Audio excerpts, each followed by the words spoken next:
All right, Caroline, I am so excited to speak with you today. I know you are the co-founder of Giveback Homes. You and I have known each other for a long time, but tell the audience here, how did Giveback Homes get started?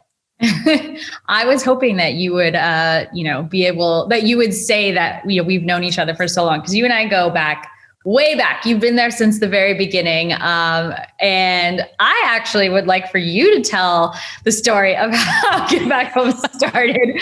And then if I need to interject or add anything, maybe I will. But I would love to hear your version of it. And then I'll chime in here and there. Fun. All right. So I'm on the spot. So here's what I know is that Giveback Homes started with you and your co-founder, Blake. And it started because he was buying a home. I want to say, I know it was in Southern California. I'm not exactly sure which town. I think it was Manhattan Beach, but I might be wrong. But he was working with his agent, and you and Blake had both met at Tom's Shoes with the 1-for-1 program. You guys had gone on some shoe giving trips and you were good friends.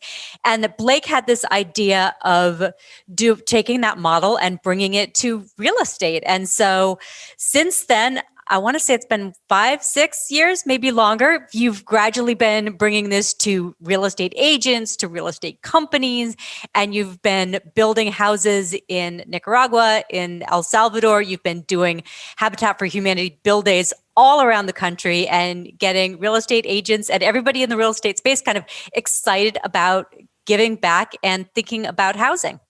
How'd I do? Boom, you nailed it. Way better than I would have done.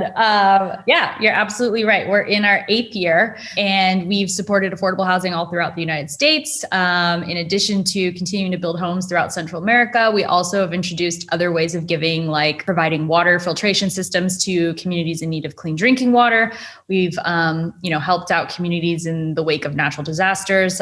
So lots of different things, but mostly home building. So yeah, that was great. Thank you for doing that for me. Well, and I know you personally, your relationship with real estate kind of started, you weren't exactly involved in real estate, but now you I know you're friends with tons of agents. You've traveled with agents and built homes in foreign countries. What do you think about real estate now? Like you said, I didn't know anything about real estate going into this. I still, I mostly can just speak to the individual real estate agents that we work with. And what I've learned, a couple of things, I guess, is that one is that you are who you are at your core. And that's way more important than any sort of marketing or website or your brokerages and all that sort of stuff that a lot of real estate agents, focus and worry about. I think, people are going to remember you for the person that you are and how you make them feel. At this point, everyone kind of has access to the same tools and things. So the differentiating factor is who you are and how you make people feel. I will also say that, a lot of the people that we get to work with are really, they're top agents, and they actually do what they say they're going to do. And I think that that's something else I've learned is they're some of the most successful real estate agents across the US. And they also are some of the most charitable. And it's because when they say they're going to do something, they actually do it. So I think there's some correlation there as well. But I guess that's what I've learned. They also work their asses off. I've never, realized how much goes into, being a real estate agent. And excuse my language, but they work hard. They do indeed. One of the things I've always loved about Giveback Homes is you go on these build trips and you select families, you learn to what they care about, you learn their story, you share their stories with people. I was wondering if you could tell people one of the stories of one of the families that's kind of meant a lot to you.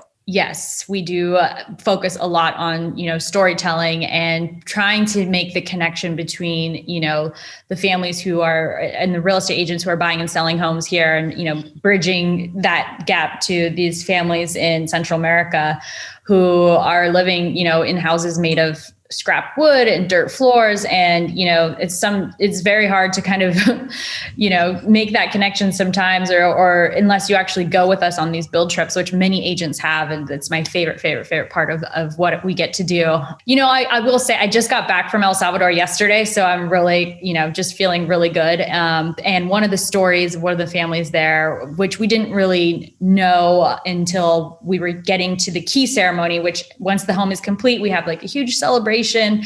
And, we decorate the homes and everything. And everyone gathers around who helped build the home. And we give the family an opportunity to say a few words if they want. And, sometimes you forget, you don't really realize a lot of these families haven't been the center of that sort of attention, that much attention. And so it can be a little bit overwhelming when everyone's like staring at you and clapping and cheering. And, this father just broke down and he started crying. And of course it's overwhelming. There's a lot of emotion. And we sometimes, you don't always ask if, why are you crying or whatever, but he, shared with us that he's just never stood in front of so many people cheering for him, or applauding him. And that's just a story that was just like, or a moment that was kind of like, whoa, like separate from this whole home that we've just built, that it will be completely life-changing for this family. On another level, this individual has never had so many people caring and showing love and attention to him. So I thought that was a really unique moment that, will stick with me for forever. I love that. Yeah. I think that some people don't understand how their stories touch everyone else. Why do you think that people in the US should care about housing as a global problem versus just, obviously we're facing housing problems in the US, but it's also important to think globally. Why?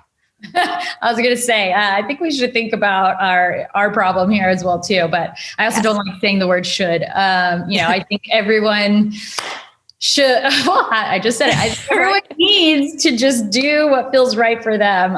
But I think that, yes, we need to focus on housing here as well, obviously. But sometimes it takes going on a trip and going and seeing how people live in other parts of the world to realize not only how much we take for granted here, but, hopefully to motivate them to want to make this more sustainable, how we live here, and in addition to helping families make their living conditions more comfortable. And, so I guess the answer is yes, we need to care more about housing in the US. I mean, my climate anxiety right at this moment is very heightened. I've been spending some time in Phoenix I'm spending a week in Phoenix, and I'm just blown away by, how much the housing, the construction can't keep up with the housing demand.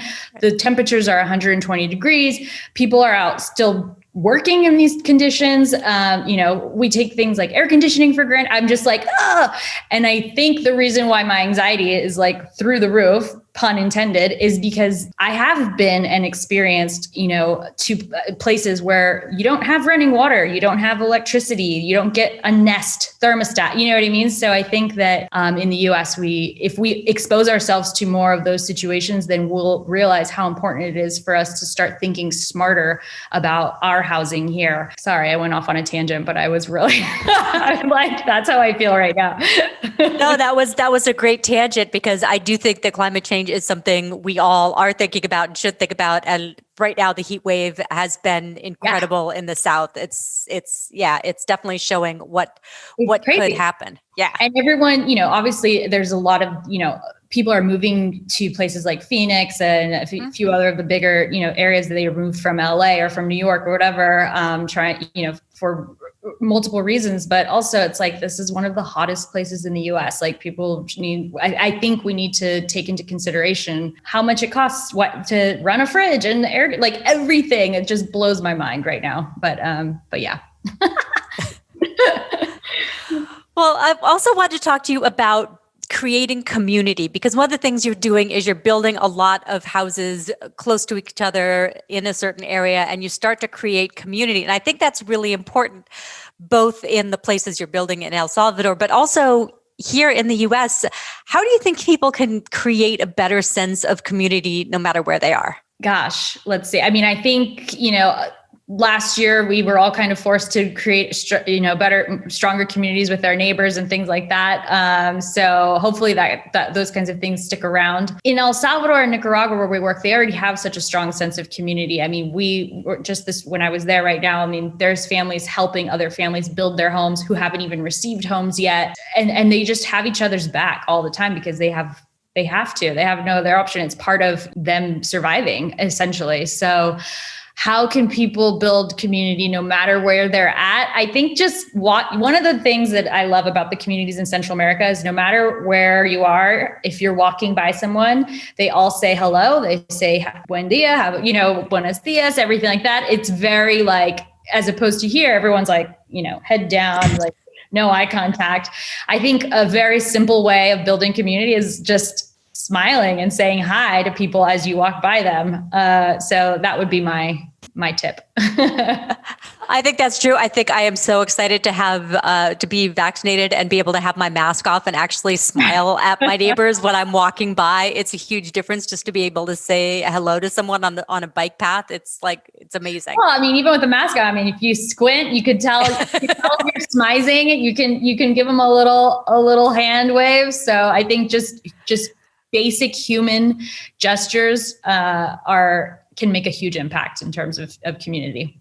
Well, and I think that's one of the things about the pandemic. And as we venture out now, we're all very aware of how connected we are as human beings. And that's important too. Totally. So let's talk about the future of Giveback Homes. What do you want to do? And how do you plan to scale? I mean, I know you'd like to build a house for everybody who needs one in the world, but what do I want to do? I would like to continue doing what we're doing. I'm very excited about the future of Giveback Homes. I think that as a startup, and you were there in the early days, like we were just so like numbers focused. I don't know. I think now I'm kind of in a place where I'm very much more focused on the individual experience. And, like I said, bringing more people with us to Central America so they can experience what inspired Giveback Homes to start from the beginning. So they can take that back with them and hopefully, change their mindset, change their homes a little bit, change their communities. And I think by exposing people to those kinds of experiences, it will help change their mindsets. And hopefully long-term, that will help our world all around. I love that.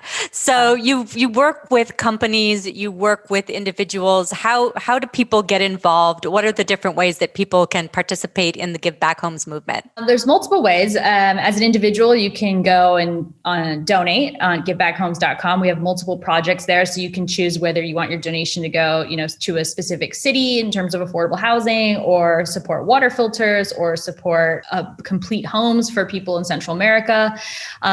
And then there's also volunteerism. I mean, I think, as you said, as everything's opening up, more people are wanting to get out and volunteer more. We're like, our calendar went from 0 to 100 overnight. So we're definitely loving that sort of demand and want for people to volunteer. So get out there and volunteer as well, and we can help you find those opportunities. Or if you're a business owner and you are looking for a very strategic way to include social impact into your everyday business, we can help develop and maintain that for you as well too. Fantastic. Well, we are so excited, and I'm so excited because we are going to donate a home, and we are going to be part of the Giveback Homes movement. So Millionacres is building a home in El Salvador. So Woo! Yes, it's so exciting. And thank you to everyone at the Millionacres Real Wealth Summit for participating and for listening, and hopefully for being a part of Giveback Homes in some way. I guess. Actually, I will be going back to El Salvador, so we will be able to report, live from El Salvador, hopefully from the home that you guys have donated, and that'll be really special. That will be amazing. We'll definitely be sharing those updates with everyone. Well, thank you so much. I'm so excited for this. Woohoo! Thanks, guys.